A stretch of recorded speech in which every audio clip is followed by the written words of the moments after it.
রাসূল কারীম সাল্লাল্লাহু আলাইহি সাল্লাম ১৫০০ বছর আগে যে কথা বললেন, আধুনিক বিজ্ঞান ১৫০০ বছর পরে মস্তক নত করে তা মেনে নিয়েছে।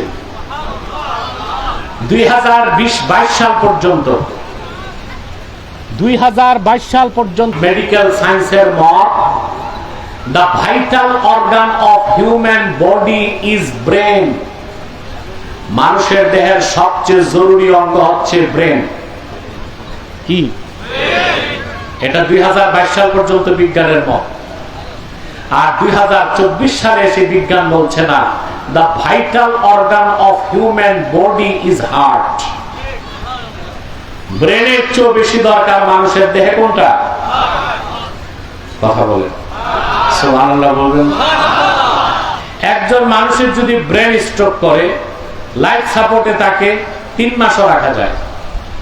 হার্ট যদি মাত্র 4 মিনিট বন্ধ থাকে, তা ওই লোকটাকে বাঁচানোর ট্রিটমেন্ট পৃথিবীতে নাই। আল্লাহ হাবিব সাল্লাল্লাহু আলাইহি ওয়াসাল্লামের হাদিসটাকে বিজ্ঞান ১৫০০ বছর পরে মস্তক নত করে মেনে নিয়েছে। হার্ট হচ্ছে, এই দিলটাই মূল। দিল ঠিক, মানুষ ঠিক। দিল বরবাদ, মানুষ বরবাদ। দিল পাক, ব্যক্তি পাক।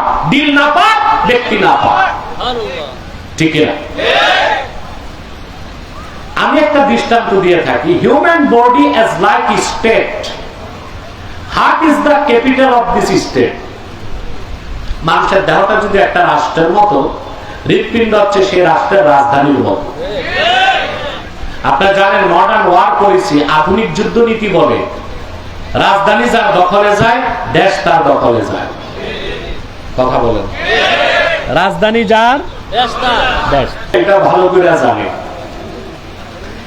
সেজন্য শয়তান মানুষের মাথা দখল করে না, কান দখল করে না, নাক দখল করে না, দখল করে কি?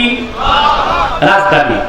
ও জানে এটা যদি আমি এই লোকটার রাজধানী দিলটা দখল করতে পারলে, লোকটা তো আমার হাতের খেলনা।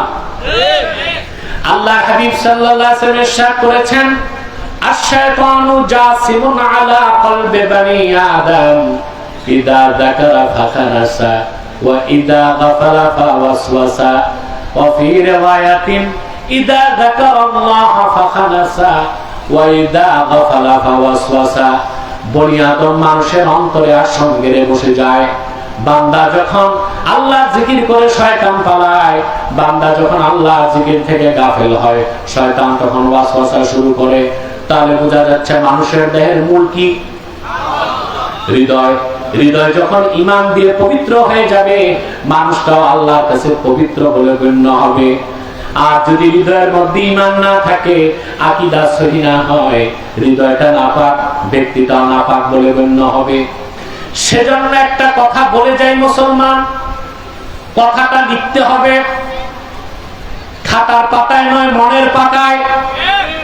আল্লাহর আখির নবী মুহাম্মদ সাল্লাল্লাহু আলাইহি ওয়াসাল্লামের ঈমানদার উম্মত সর্বাবস্থায় পবিত্র। আর যার ঈমান নাই, কাফের, মুশরিক, বেঈমান, সে যদি মেঘনা নদীতে 70 বার গোসল করে, সে পাক হবে না, সে নাপাক বলে গণ্য হবে।